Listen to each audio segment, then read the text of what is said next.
Like all of the internet, I've recently been obsessed with Heated Rivalry, and while I love Hudson and have pined for Francois since Midnight Texas, the golden retriever of a man Connor's story is my bias. Episode 4 features probably the most famous tuna melt in my memory that broke a million hearts, so here's my take on the tuna melt Rozanov made Hollander. Disclaimer, I mostly eyeballed the amount so this made a huge batch, but it keeps well. Start by peeling and chopping 8 small potatoes and 4 small carrots. You want potatoes like Yukon Gold that'll keep their shape after cooking, not starchy ones like russets. Keep the dice small for the carrots and bigger for the potatoes so they cook evenly. If you're familiar with Eastern European food, then this probably already looks familiar. It's my take on salade Olivier, just in time for New Year's. Then chop your onion. I had a huge one, so I used 3/4 of it. I think white onion works best here. Then chop your pickles. I used Grillos, duh, if you know, you know.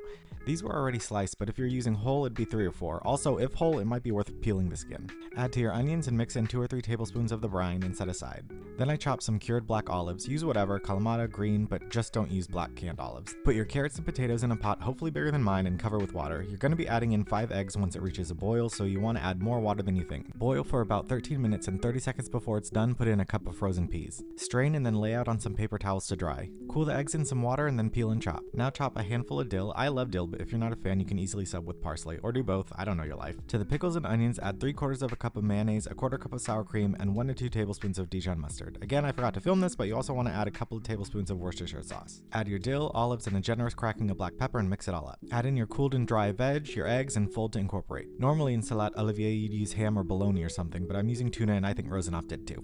Fold it all together and most importantly, taste so you can salt to your liking. I did maybe 3 or 4 pinches of kosher salt. For the final stretch, I buttered both sides of some keto white bread and broiled them for like 7 minutes, adding a slice of cheese a couple minutes before it was done so it got bubbly. Then I spooned on a couple tablespoons of the salad and you have a game-changing twist on a classic tuna melt. Something to snack on while you ugly cry after the latest episode. If Ilya Rozanov made this for me, I too would risk it all. I was in a heated game of Marvel Rivals, so I forgot to take before and after glucose levels, but I ate around 8 p.m. and when I checked at midnight, my levels barely moved. Try it out, let me know what you think, and follow along for more recipes.